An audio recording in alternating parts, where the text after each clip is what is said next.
press the bell icon on the YouTube app and never miss another update. نحمده ونصلي على رسوله الكريم اما بعد. ګرانو کتونکو زه به نن تاسو ته د صبر متعلق یو بهترین حدیث مبارک وړاندې کوم.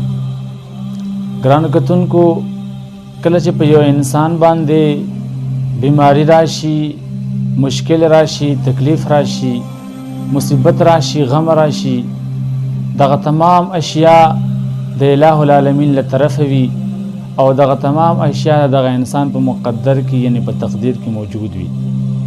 نو موږ تاسو لا په داسې څیز باندې که هغه غم وي، که هغه بیماری وي، که هغه تکلیف وي، په هغې باندې صبر کول پکار دي. او کله چې یو انسان په بیماری باندې یا په مشکل باندې صبر وکړي، الٰه العالمین د دې په بدل کې د ګناهونه معاف کوي او دته نیکي ورکوي. لکه څرنګه کتابونو یو بهترینه واقعه رانقل کړې ده.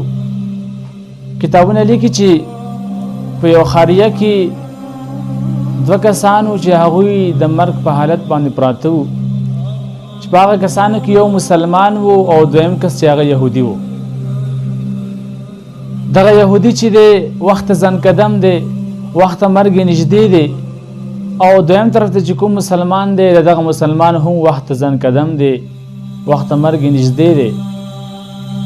خو لیکن دغه یهودي په زړه باندې خواهش شو چې زه د ماهي غوښه وخورم، او دغه مسلمان په زړه باندې خواهش وو چې زه د زیتون تیل څه په خوراک کې واچوم هغه وخورم.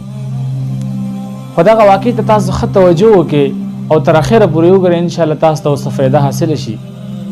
دغه مسلمان په کور کې په الماری کې د زیتون تیل پراته وو، او دغه یهودي په مکمل خاریه کې په مکمل وطن کې د ماهي غوښه نه وه. الٰه العالمین بره د اسمان نه دو فرشتې ځمکې ته رالیږي. یو فرشتې ته ډیپټي ورکوي چې ته لاړه شه او زما یو بنده دی هغه یهودي دی او هغه ما ته راتلونکی دی او د هغه په زړه باندې خواهش دی چې زه د ماهي غوښه وخورم. ای فرشتې ته لاړه شه او د ده په خاریه کې ماهي نشته، ته لاړه شه د سمندر نه یو ماهي راواخله او د په کور وله کې چې دی واچوه. بل طرف ته دویمې فرشتې ته الٰه العالمین حکم کوي چې فرشتې ته لاړه شه او زما یو بنده دی چې هغه زما او زما په حبیب باندې ایمان لري، د هغه مال راتلونکی دی او د هغه په زړه باندې خواهش دی چې زه زیتون تیل وخورم، او دغه تیل د دغه بنده په الماری کې په کور کې الماری کې پراته دي. ته لاړه شه فرشتې او دغه تیل واړوه چې دغه تیل دغه بنده ونه خوري، دغه خواهش پوره نشي، دته په یو تکلیف یو مصیبت ورسیږي. دغه دواړه فرشتې ځمکې ته راکوزې شوې او دغه خپل کارونه چې سرانجام کړل. دغه دواړو فرشتو په ځمکه باندې ملاقات شو، د یو بل نه پوښتنه کوي چې ته څه شي پاره راکوزې شوې. هغه ورته یهودي واقع وکړه، دغه بلې فرشتې ورته مسلمان واقع وکړه.